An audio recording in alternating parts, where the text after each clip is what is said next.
నా జీవిత భాగస్వామి. ఇది నా వ్యక్తిగతమైనటువంటి విషయం కాబట్టి నేను ప్రస్తావించడం లేదు. ఇలాంటివి ఎన్ని జరిగాయో, ఎంతమంది ప్రమోషన్లో అన్యాయానికి గురయ్యారో, ఎంతమంది అసిస్టెంట్ ప్రొఫెసర్లుగానే మెడికల్ ఎడ్యుకేషన్లో రిటైర్ అయిపోయారు. జీవితం అంతా ఒక్క పదోన్నతి లేకుండా అసిస్టెంట్ ప్రొఫెసర్లుగా, అసోసియేట్లుగానే ప్రమోషన్ లేకుండానే రిటైర్ అయినటువంటి వాళ్ళు అనేక మంది. I can cite many examples. నేను స్టడీ చేశాను కాబట్టి. ఇక మా జీవిత భాగస్వామి ఆమె డాక్టర్. గుంటూరు మెడికల్ కాలేజీలోనే ప్రభుత్వ కాలేజీ జరిగింది. గాంధీలో ప్రభుత్వ కాలేజీలోనే ఎండీ చేసింది. మెడికల్ మైక్రోబయాలజీలో అసిస్టెంట్ ప్రొఫెసర్గా అంతకుముందు మెడికల్ ఆఫీసర్గా పనిచేసింది. 1996లో సర్వీసులో చేరింది. ఆమె కంటే జూనియర్స్ సర్వీసులో చేరిన వాళ్ళు అనేక మంది ప్రిన్సిపల్స్ అయిపోయారు. ఆయన కంటే జూనియర్స్ కూడా ప్రొఫెసర్స్ అయ్యారు, హెడ్ ఆఫ్ ది డిపార్ట్మెంట్స్ అయ్యారు. ఆయన రకరకాల సమస్యల వల్ల ప్రమోషన్ ఆమెకి రాలేదు. రోస్టర్ పాయింట్ ప్రమోషన్స్లో కూడా అదొక కారణం. ఉమ్మడి రాష్ట్రంలో అక్కడ కూడా లోపాలు జరిగితే ఎత్తి చూపెట్టాం. కోర్టుకు వెళ్ళే ప్రయత్నం కూడా చేశాం. డిఎంఈ మీరు కన్నా ఇప్పుడు గొడవ చేస్తే తెలంగాణ ఉద్యమం జరుగుతుంది, అసలు మొత్తం అందరికీ ఆగిపోతాయి, అందరూ నష్టపోతారు, మీ ఒక్కరికే ఇప్పుడు నష్టం జరుగుతుంది, దయచేసి అంగీకరించమని విజ్ఞప్తి చేస్తే సరే వదిలేసాం, మీకు ప్రమోషన్ వదిలేసుకున్నాంలే అనుకుందామని. అలా వెనకబడుతూ వచ్చింది. రాష్ట్రం విడిపోయింది. సో ఇంత జరిగిన తర్వాత రాష్ట్రం విడిపోయిన తర్వాత ఒక ప్రొవిజను చట్టంలో పెట్టారు. ఆ చట్టానికి అనుగుణంగా కమల్నాథన్ కమిటీ సెంట్రల్ గవర్నమెంట్ వేసింది. ఆ కమిటీ కొన్ని నిబంధనలు రూపొందించి జీవోలు సెంట్రల్ గవర్నమెంట్ విడుదల చేసింది. దాని ప్రకారం ఏంటంటే ఏ రాష్ట్రం వాళ్ళు ఆ రాష్ట్రానికి వెళ్ళిపోవాలి. ఒకవేళ వెళ్ళకపోతే ఎప్పుడు వెళితే అప్పుడు రాష్ట్ర విభజన నాడు ఏ పొజిషన్లో ఉన్నారో అదే పొజిషన్ కంటిన్యూ అవుతుంది. ఆ రాష్ట్రం వేరే రాష్ట్రానికి వెళ్ళినా అనేది స్పష్టంగా రాశారు. మా మిస్సెస్ ఆంధ్రప్రదేశ్ వచ్చేసింది, ఇక్కడే ఉంది. కొంతమంది రాలేదు, కోర్టుకు వెళ్ళారు. కోర్టుకు వెళ్తే అక్కడ కోర్టు స్టే ఇచ్చింది, స్టే మీద కొనసాగుతున్నారు. ఈ జడ్జిమెంట్లు చాలా కాలం పడుతుంది కదా. ఈలోపు తెలంగాణలో స్టాఫ్ తక్కువ కాబట్టి ప్రమోషన్లు కూడా వాళ్ళకు వచ్చినాయి. ప్రమోషన్ల జీతాలు తీసుకున్నారు, అనుభవించారు. ఫైనల్ తీర్పు తెలంగాణ హైకోర్టు రిజెక్ట్ చేసింది. మీరు ఇక్కడ ఉండడానికి లేదు, మీరు వెళ్ళిపోవాల్సిందే సొంత రాష్ట్రానికని. సో ఆంధ్రప్రదేశ్కి రావాల్సినటువంటి అనివార్య పరిస్థితి ఏర్పడింది. ఇక్కడ అంతకుముందే ఆంధ్రప్రదేశ్లో 2021-22 ప్రమోషన్ ప్యానల్ తయారు చేశారు. ఆ ప్యానల్లో ప్రమోషన్లో మా జీవిత భాగస్వామి డాక్టర్ కొల్లి ప్రశాంతి మూడో పేరు. DME director of medical education approve చేశాడు. ప్రిన్సిపల్ సెక్రటరీకి ఫార్వర్డ్ చేశారు రికమెండ్ చేస్తూ. జీవో ఇష్యూ చేయడమే తరువాయి. ఆ సందర్భంలో ట్రాన్స్ఫర్స్ ముందు చేద్దాం, తర్వాత ఇది చేద్దాం, ప్రమోషన్లు జీవోలు ఇద్దామని చెప్పి నిర్ణయించుకొని దీన్ని అబయన్స్లో పెట్టారు. పెట్టి ముందు ట్రాన్స్ఫర్ చేశారు. 3 నెలలు 2 నెలలు అయిపోయింది. ఈలోపు తెలంగాణ కేసు జడ్జిమెంట్ వచ్చింది. జీవో ఇవ్వాల్సినటువంటి తరుణంలో ఆగిపోయి పెండింగ్ పెట్టినటువంటి వీటిని జీవోలు ఇవ్వకుండా ఆ తెలంగాణ నుంచి వచ్చినటువంటి వాళ్ళకి వీళ్ళని పక్కన పడేసి వాళ్ళకి ఇచ్చేశారు. తెలంగాణ నుంచి వచ్చిన వాళ్ళకి ప్రమోషన్, వాళ్ళకు ప్రొఫెసర్షిప్ ఇచ్చేశారు ప్రొఫెసర్గా. ఈ మొన్న కాలేజీలోనే ఆమెని అపాయింట్ చేశారు. ఈమెకి స్థానం ఖాళీ లేదు. ప్రమోషన్స్ ఎంత దుర్మార్గంగా ఉన్నాయంటే లోపభూయిష్టంగా ఆంధ్రప్రదేశ్లో కానీ తెలంగాణలో కానీ ఏ డిపార్ట్మెంట్లో ఖాళీ పడితే ఆ డిపార్ట్మెంట్లోనే ప్రమోషన్ అప్పుడే వస్తుంది. వాళ్ళకి వెనక చేరినా ముందు చేరినా సీనియారిటీతో సంబంధంలే, వాళ్ళు పనిచేసే విభాగంలో డిపార్ట్మెంట్లో ఖాళీ అయితేనే ప్రమోషన్ వస్తుంది. ఖాళీ లేదు, మీకు ఇవ్వలేము, ఇది చేశారు. ఇదేం అన్యాయం. జీవో ఇష్యూ చేయాల్సిన సందర్భంలో ఎలా చేస్తారని పోయి అడిగితే ఇది తప్పే. ఎవరిని అడిగారు? డిఎంఈ దగ్గరికి వెళ్ళాను. ఆనాడు రాఘవేంద్రరావు గారు డైరెక్టర్ ఆఫ్ మెడికల్ ఎడ్యుకేషన్. నేను ఆయన్ను అంతకుముందు ఎప్పుడు కలవాలా, మొదటిసారి కలిసా. మా మిస్సెస్ని తీసుకొని వెళ్ళి కలిసా. ఆయన చాలా తెలిసిన వాడిగా మాట్లాడాడు. ఏంటి మీరు ఎక్కడున్నారు, ఎక్కడ ఇంతకుముందు అంటే, మీరు నాకు బాగా తెలుసు అండి, టీవీలో చూస్తుంటాను, అవి మీ డిబేట్స్ అంటే నాకు ఇష్టం అన్నారు. మీరేం చేశారు విద్యార్థి దశలో అంటే నేను ఒక వామపక్ష విద్యార్థి సంఘంలో పనిచేశాను, అది కూడా ఎస్ఎఫ్ఐ అని కూడా చెప్పారనుకోండి. చెప్పి నేను కాకినాడ మెడికల్ కాలేజీలో చదువుకున్న రోజుల్లో మీరు AISF state leader, all India leader అని చెప్పారు. ఒక 30 గంట ఇతర కబుర్లు కూడా మాట్లాడారు. నేను చాలా నిజాయితీపరుడు, అంత బాగుంది అని అనుకున్నాను. ఆ రోజు మరి ఇలా చేయడం తప్పు కదా అంటే హీ అగ్రీడ్, ఆన్ రికార్డ్ చెప్తున్నా, he agreed it is a mistake, కానీ ఐఎమ్ హెల్ప్లెస్ అన్నారు. తర్వాత అదే వ్యక్తి అవినీతిలో విచారణ జరిగింది, ఆయన డిఎంఈ నుంచి సస్పెండ్ చేశారు, వేరే వాళ్లకు ఇచ్చారు, అదొక కథ. కానీ ఆ స్థాయిలో జరిగింది కాదు మా కేసు, ప్రిన్సిపల్ సెక్రటరీ ఆఫీస్ నుంచి వచ్చింది. ఎవరు ప్రిన్సిపల్ సెక్రటరీ? ఆనాడు కృష్ణబాబు గారు ప్రిన్సిపల్ సెక్రటరీ. నేను ఆయనకు ముందు రిప్రజెంటేషన్ పంపించా. తర్వాత తెలిసింది ఇద్దరు ఉంటారు, ఈ విషయాలు చూసేది ముద్దాల రవిచంద్ర గారు అని చెప్పారు. జీవోలో కూడా ముద్దాడ రవిచంద్ర గారి పేరుతోనే జీవో ఇష్యూ అయింది. సో ఆయనకు మళ్ళీ రిప్రజెంటేషన్ మేడంని, మీ శ్రీమతి గారిని పక్కన పెట్టేసి తెలంగాణ నుంచి వచ్చిన ఆవిడతో జీవో సంతకం పెట్టిన స్పెషల్ జీవో వాళ్ళ ఇద్దరే కోసమే స్పెషల్ జీవో ఇష్యూ చేశారు, ఇద్దరి కోసమే స్పెషల్ జీవో. సో అది ఆ స్పెషల్ జీవో మీద సంతకం పెట్టింది ఆనాటి principal secretary health Muddada Ravichandra గారు. సో దాన్ని రిప్రజెంట్ చేసినా, కాకపోతే తప్పని అంగీకరిస్తారు, చట్టం అంగీకరించదని చెప్తారు, కానీ జీవో క్యాన్సిల్ చేసి ముందు సెలెక్ట్ చేసినటువంటి వాళ్ళకి జీవోలు ఇవ్వరు, ప్రమోషన్స్ ఇవ్వరు. హైకోర్టుకి వెళ్ళాం. దీని మీద హైకోర్టుకి వెళ్ళాం. రిట్ పిటిషన్ దాఖలు చేశాను. రిట్ పిటిషన్ దాఖలు చేసిన తర్వాత ఇక గవర్నమెంట్ ప్లేడర్లు అటెండ్ గారు కదా, వాయిదాలు వేయించడమే, వాయిదాలు జరుగుతున్నాయి. మేము రిప్రజెంట్ చేస్తూనే ఉన్నాం, కనీసం కోర్టు వైపు కన్నా రండి మీ వాదన వినిపించండి అని. లేదు, ఫైనల్గా ఒక 1 year పాటు లాగిన తర్వాత జీవో విత్డ్రాన్ తీసుకొచ్చి ఒక రిప్లై కోర్టులో వేశారు, సబ్మిట్ చేశారు జీవో విత్డ్రా. ఎందుకంటే వాదనలు చేస్తే దొరికిపోతారు, అది పెద్ద న్యూస్ అయింది. సో సైలెంట్గా జీవో విత్డ్రా అని అన్నారా? విత్డ్రా చేసాం జీవో అని పెట్టేశారు. మనకు అనుకూలంగా జీవో వచ్చింది, అయితే తీర్పు వచ్చింది. తీర్పుని ఇంప్లిమెంట్ చేయమని ఒక 1 రోజుల పాటు గడువు ఉంటుంది కదా, రిప్రజెంట్ చేసాం, చేయలే. ఈలోపు ఏం చేశారు, ఈ 1 రోజులు స్పెషల్ సర్క్యులర్ ఒకదాన్ని ఇష్యూ చేశారు. జీవో కాకుండా సర్క్యులర్ డిఎంఈతో చేయించారు. ఆ సీనియారిటీని తమ్మిని బమ్మిని చూస్తూ వెనక ముందుకు మారుస్తూ ఒకటి చేశారు. ఇదేంది అని వెంటనే మళ్ళా రిప్రజెంట్ చేశాం. చేస్తే వాళ్ళు తల్లాడించారు. వెంటనే రెండవ రిట్ పిటిషన్ హైకోర్టులో దాఖలు చేశాం. దాన్ని ప్రొలాంగ్ చేస్తూ వచ్చి ఫైనల్గా తీసుకొచ్చి ఆ సర్క్యులర్ను కూడా ఉపసంహరించుకున్నామని రిటర్న్గా వేశారు హైకోర్టులో. సో మనకు అనుకూలంగా మళ్ళా రెండోసారి విజయం. దాన్ని ఆధారంగా చేసుకొని మీరు ఇంప్లిమెంట్ చేయండి, ఇప్పటికైనా కోర్టు ఈ జడ్జిమెంట్స్ దృష్టిలో పెట్టుకొని అంటే లేట్ చేస్తామన్నారు. లేట్ చేస్తూ 30 days పీరియడ్ ఉంది కదా, మనం కోర్టు కోర్టు ధిక్కార కేసును వేయడానికి. ఆ పీరియడ్లో ఏం చేశారంటే ఆ క్యాండిడేట్ని ఎవరికైతే అక్రమంగా ప్రమోషన్ ఇచ్చి కూర్చొని ఆమె చేత హైకోర్టులో అప్పీల్ దాఖలు చేయించారు.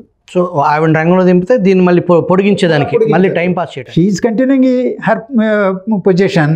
సో అక్కడ పోయారు. అక్కడికి వెళ్ళిన తర్వాత విచారణ మళ్ళీ కొనసాగింది. 10 మంది, మీరు ఆశ్చర్యపోతారు, 10 మంది హైకోర్టు జడ్జీల బెంచ్లు మారినాయి. ఇండివిజువల్గా తీసుకుంటే 10 మంది జడ్జీలు, చీఫ్ జస్టిస్ బెంచ్తో సహా తిరిగింది ఈ కేసు.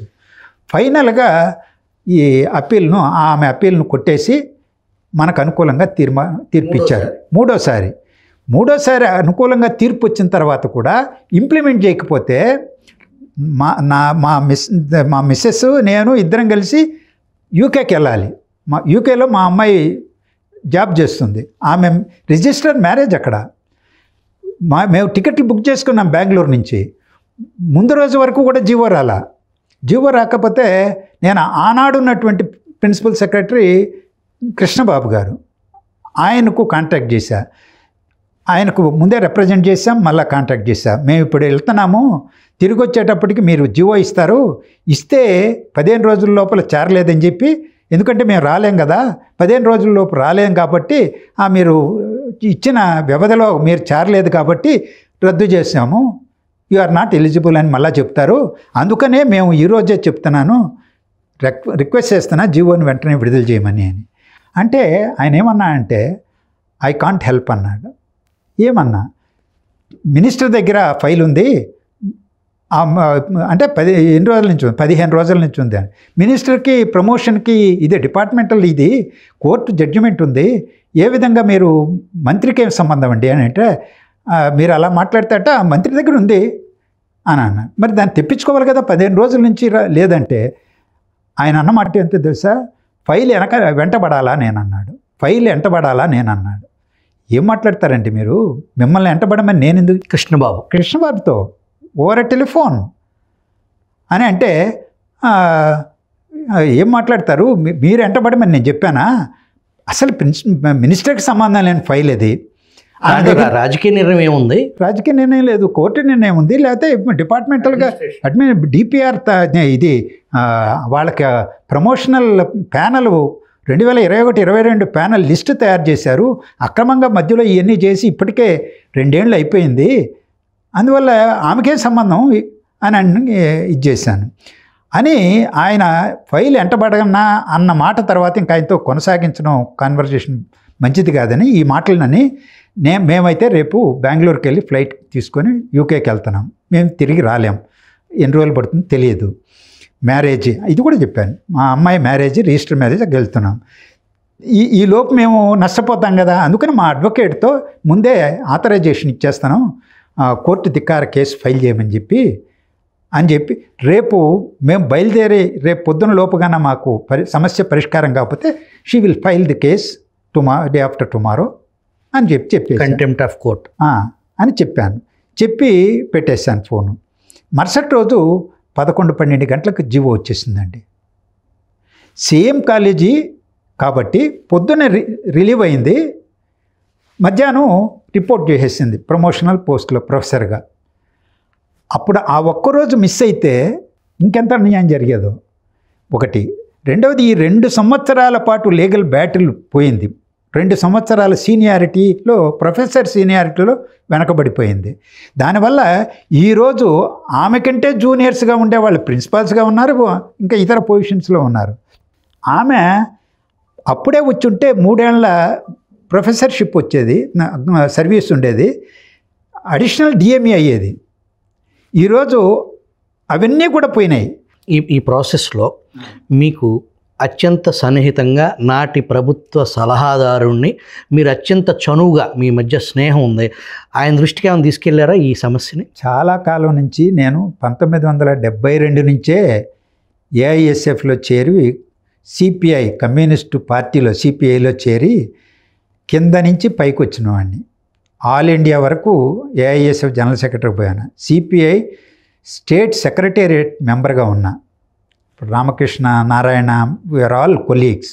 సుధాకర్ రెడ్డి గారు, సురవరం సుధాకర్ రెడ్డి గారు స్టేట్ సెక్రటరీగా ఉండి నేను ఆయన టీంలో భాగస్వామిని సెక్రటేరియట్లో. ఏఐటీసీలో ఉన్నా, స్టేట్ వర్కింగ్ ప్రెసిడెంట్గా, ఇతర అనేక బాధ్యతలు నిర్వహించాను. ఫర్ యువర్ ఇన్ఫర్మేషన్, విశాలాంధ్ర విజ్ఞాన సమితి కార్యదర్శిగా ఉన్నా. విశాలాంధ్ర డైలీ అవన్నీ కూడా నిర్వహించేటువంటి సంస్థ. ఎందుకు ఈ మాట చెప్తున్నానంటే, ఒక సుదీర్ఘమైనటువంటి రాజకీయ ఉద్యమ నేపథ్యం ఉన్నది నాకు. ఆ మాటకు వస్తే, చంద్రబాబు నాయుడు గారు రీసెర్చ్ స్కాలర్గా ఉన్నప్పుడు నేను తిరుపతిలో 75 to 78 డిగ్రీ, 78 to 80 పీజీ యూనివర్సిటీలోనే చేశా. మా మధ్య ఆనాటి నుంచి కూడా స్నేహ సంబంధాలు ఉన్నాయి. కానీ ఏనాడు కూడా, అలాగే తర్వాత నేను కడప జిల్లా సెక్రటరీగా, సిపిఐ సెక్రటరీగా ఉన్నప్పుడు రాజశేఖర రెడ్డి గారు రెండోసారి ఎన్నికల్లో నిలబడినప్పుడు లోక్సభ సభ్యుడిగా సిపిఐ ఆఫీస్కి వచ్చారు సహాయాన్ని అర్థించడానికి. అప్పుడు మేము సిపిఐ టీడీపీ అనుబంధం ఉంది, మైత్రి ఉంది, మేము చేయలేమని చెప్పాను నిర్మోహమాటంగా. ఆనాటి నుంచి రాజశేఖర రెడ్డి గారితో కూడా స్నేహ సంబంధాలు ఉన్నాయి. కానీ ఏనాడు కూడా నేను ఏ చీఫ్ మినిస్టర్ కానీ, ఏ మంత్రి కానీ, ఏ ఎమ్మెల్యే దగ్గరికి వ్యక్తిగత విషయాలపైన ఎప్పుడూ పోయి రిప్రజెంట్ చేసి ఇది చెయ్యండి అని అడిగినటువంటి దాఖలాలు లేవు. నా మనస్తత్వానికి అది వ్యతిరేకం. కానీ ఈ విషయం వచ్చేటప్పటికి, మీరు అడిగారు కాబట్టి చెప్తాను, ఇది ధర్మబద్ధమైంది, ఇది హక్కుకు సంబంధించి. అందుకని ఈ విషయం వచ్చేటప్పటికి, అది కూడా ఒకసారి హైకోర్టు తీర్పు ఇచ్చిన తర్వాత కూడా ముందు పోలా, నేను అడగలేదు, అది కూడా పోయి కలవలేదు. తీర్పు వచ్చిన తర్వాత కూడా ఇంప్లిమెంట్ చేయకపోయి ఇంత వేధిస్తున్నటువంటి పూర్వరంగంలో నాకు అత్యంత సన్నిహితుడైనటువంటి సజ్జల రామకృష్ణారెడ్డికి, ఆయన పై స్థాయిలో ఉన్నారు కదా, సలహాదారుడు కదా, నేను ఫోన్ చేసి ఏంటా ఇట్టుంది అని ఆయన దృష్టికి తీసుకెళ్తే ఎక్కడో హర్ట్ అయినట్టుందిరా, ఇదే మాట అన్నారు, ఎక్కడో హర్ట్ అయినట్టుందిరా. ఏంటి హర్ట్ అయ్యేది అని అన్నా. అని నాకు చికాకేసింది. హర్ట్ కావడం ఏమింది విధంగా? ఇప్పుడు ఒక హక్కు కోసం పోరాటం చేసి 3 రిట్ పిటిషన్లు, 2 రిట్ పిటిషన్లు, 1 అప్పీలు, అన్నింటిలో విజయం సాధించిన తర్వాత ఉద్యోగం జీవో ఇష్యూ చేయాల్సిన సందర్భంలో డిలే చేస్తుంటే హర్ట్ అంటే నేను కోర్టుకు పోయినందుకు, మేము కోర్టుకు వెళ్ళినందుకు హర్ట్ అయ్యారా? లేదా నేను కమ్యూనిస్ట్ పార్టీ నుంచి ఉద్యమాల్లో రాటుదేలు వచ్చిన కాబట్టి 5 సంవత్సరాల పాటు జగన్మోహన్ రెడ్డి ప్రభుత్వం చేసిన ప్రతి తప్పును ఎత్తి చూపినందుకు హర్ట్ అయ్యారా? లేదు, అసలు రాజశేఖర రెడ్డి, జగన్మోహన్ రెడ్డి తండ్రి రాజశేఖర రెడ్డి ఆ రోజు మీ అది వాళ్ళకి తెలియదు అనుకోండి. అది నేను ఎప్పుడూ చెప్పలేదు, ఈరోజు చెప్తున్నా మీకు. వాళ్ళకు కూడా తెలియాల్సిన అవసరం లేదు. నాకు చంద్రబాబుతో ఉన్న సంబంధం కూడా తెలియాల్సిన అవసరం లే. కానీ ఈ సందర్భం వచ్చింది కాబట్టి ప్రస్తావన చేశా. నేను వాళ్ళ అటువంటి ప్రభుత్వాల దగ్గరికి, నేతల దగ్గరికి పోనని చెప్పడానికి. కానీ ఇది ఇంత క్రూషియల్గా 3 సార్లు హైకోర్టు తీర్పు వచ్చిన తర్వాత కూడా ఆ ప్రభుత్వం జీవో ఇష్యూ చేయకపోతే తెలిసిన మిత్రుడు కదా దృష్టికి తీసుకెళ్ళినప్పుడు ఎక్కడో హర్ట్ ఉన్నట్టుంది. హర్ట్ కావడానికి దీనికేం సంబంధం? దేనికి హర్ట్ కావాలి? పొలిటికల్గా నా యాక్టివిటీ చూసి జగన్మోహన్ రెడ్డి హర్ట్ అయ్యాడా? ఎందుకంటే ఇంకా ఇష్యూ రాబోతుందని చాలా వాటి మీద నేను విమర్శలు చేశా. ఆ రోజు పోరాటం చేశాం. నా మీద ట్రోల్ చేశారు. ఒక టీవీ ఛానల్లో మాట్లాడితే జగన్మోహన్ రెడ్డిని ఉద్దేశించే నేను ఆ మాట అన్నానని చిన్న కట్టింగు 10 సెకండ్స్ కట్టింగ్ తీసి యూట్యూబ్లో నుంచి తీసి జగన్మోహన్ రెడ్డికి ఆపాదించి ఆ పదాన్ని నా మీద ఫోన్లు అటాక్ చేస్తామని, నా మిత్రులు నీకు ప్రాణహాని ఉంది, నువ్వు జాగ్రత్తగా ఉండమని చెప్పినటువంటి వాళ్ళు కూడా ఉన్నారు ఆ ప్రభుత్వ కాలంలో. I never cared. నేను చెప్పాను వాళ్ళకి, అమితంగా చెప్పినటువంటి వాళ్ళకి, నేను కమ్యూనిస్టును, నా జోలికి ఎవడు రాలేడు, వస్తే చూసుకుందాంలే అని చెప్పాను. అంతేగాని ఏనాడు నేను నా వాయిస్ను కట్టేసుకోలేదు, నన్ను గళాన్ని వినిపించకుండా లేను. సో ఎక్కడో హట్ అయ్యారనే దానికి సంబంధించి మీ శ్రీమతికి ధర్మబద్ధంగా బై లా ఏదైతే జరగాల్సిన దాన్ని కూడా ఈవెన్ 3 సార్లు మీరు హైకోర్టుకి వెళ్ళి ప్రభుత్వం మెడలు వంచినా కానీ ఆ తీర్పుని ఇంప్లిమెంట్ చేయకుండా మీకు సలహాదారుడిగా, ఆనాటి ప్రభుత్వానికి సలహాదారుడిగా ఉన్న వ్యక్తి మీకు అత్యంత సన్నిహితంగా ఉన్నప్పటికీ కూడా హర్ట్ అయ్యారనే ఉద్దేశంతో ఒక పాలిగాడి రాజ్యాంగాన్ని అమలుపరిచారు ముమ్మాటికి. ఇక్కడ కోర్టుకు సంబంధించి ఒకటి చెప్తా, నా వరకు నేను కోర్టు ఫీజులు కూడా చెల్లించుకునే పరిస్థితి లేదు. అడ్వకేట్ ఫీజు అట్టుంచండి, కోర్టు ఫీజు అంటే ఇప్పుడు తక్కువ, ఆమెకు వచ్చే జీతం నుంచి పే చేస్తాం, కానీ ఫీజులు చెల్లించుకోలేము. హైకోర్టుకు, సుప్రీంకోర్టులో పోతే మనకు తెలుసు కదా. కానీ మాకు అత్యంత సన్నిహిత కుటుంబమైన ఫ్యామిలీ కుటుంబం నుంచి వచ్చి ఆ అమ్మాయి ఇప్పుడు ఆమె హైకోర్టులో ప్రాక్టీస్ చేస్తూ ఉంది. మా అమ్మాయి కిందనే లెక్క. ఆమె కేసు టేకప్ చేసింది, ఇంక్లూడింగ్ కోర్టు ఫీజుతో సహా ఆమె చెల్లించింది. She fought. ఆ విధంగా ఆ కేసులో 2 సంవత్సరాలు హైకోర్టులో పోరాటం చేయగలిగాం. సో సజ్జలకి మీకు కన్వర్సేషన్ ఎక్కడో హర్ట్ అయినట్టుందిరా అన్నదానికి మీరు ఎస్, అది చాలా బాధించింది నన్ను. నాటి నుంచి నేటి వరకు మళ్ళా నేను మాట్లాడాలనేటువంటి ఆలోచన కూడా నా బుర్రలో లేకుండా పోయింది. I'm pity for that. ఆనాటి 2వ ప్రిన్సిపల్ సెక్రటరీగా ఉన్నటువంటి ముద్దాడ రవిచంద్ర గారిని కలవటం కానీ ఏమైనా ఉత్తరపత్రికలు జరిగినాయా? నేను కలవడానికి ఇంటర్వ్యూ కోరాను, ఎప్పుడూ ఇంటర్వ్యూ ఇవ్వలేదు. కానీ ఫోన్లు చేస్తే చాలా నమ్రతగా, గౌరవంగానే మాట్లాడారు. ఆ విషయం చెప్పాలి. ఈ కొట్టేసిన జీవోలను వెంటనే నాకు పంపించేవాడు కూడా. చేయలేదు కదా న్యాయం. కొట్టేసినటువంటి జీవోను మాత్రం ముందు హైకోర్టుకు పెట్టేటప్పటికే ఎటు అక్కడ పోతా తీసుకుంటాం కాబట్టి ఏమో నాకు కూడా పంపించేవారు వాట్సాప్లో. సో నాకు ఆయన పట్ల సదభిప్రాయం ఉన్నింది. కానీ ఆఖరికి వచ్చేటప్పటికి మొదటి సదభిప్రాయం చివరికి వచ్చేటప్పటికి ఈయన బలహీనుడు అనేటువంటి పరిస్థితికి వచ్చింది. మీ ఆ కార్యాలయం అవినీతికి కేంద్రంగా మారిపోయిందని ఆన్ రికార్డ్ రిటర్న్గా నేను ఆయనకు రాశాను, ఉత్తరం రాశాను. ఆనాటి ప్రిన్సిపల్ సెక్రటరీ ముద్దాడ రవిచంద్రకి మీరు స్వయంగా రాశాను. కార్యాలయం అవినీతిలో మునిగిందని రాశారా? కేంద్రం అని రాశాను. ఆయన మాట్లాడినప్పుడు చాలా నమ్రతగా గౌరవంగానే ఉండేవాడు. ఎప్పుడైతే ఇతన్ని ఆ ముద్దాడ రవిచంద్రని గవర్నమెంట్ మారిన తర్వాత చంద్రబాబు నాయుడు గారి పేషీలో, ముఖ్యమంత్రి గారి పేషీలో మొదటి ప్రిన్సిపల్ సెక్రటరీగా తీసుకున్నారనే వార్త పత్రికల్లో వచ్చిందో ఐ వాజ్ షాక్డ్. ఇంత పైనుంచి ఎవరు చెప్పారో ఏం చేశారో తెలియదు, కానీ చెప్పిన మాట వాళ్ళు కాళ్ళతో చెప్తే చేతులతో చేసేటువంటి మనస్తత్వం ఉన్నటువంటి ఈ వ్యక్తిని మీకు మేడంకి అన్యాయం చేసిన జీవో మీద ఇదే ముద్దాడ రవిచంద్ర సంతకం. ఇదే సంతకం. అందుకనే ఈ మాట అన్నాను నేను. కాలితో చెప్తే చేత్తో చేసేటువంటి మనస్తత్వం ఉన్నటువంటి ఆ గవర్నమెంట్లో వ్యవహరించిన వ్యక్తి ఇక్కడ ఏ విధంగా ఉపయోగపడతాడు? I made public comment on this. I can produce that. ఆ రోజే నేను సోషల్ మీడియాలో కామెంట్ చేశాను ఇది.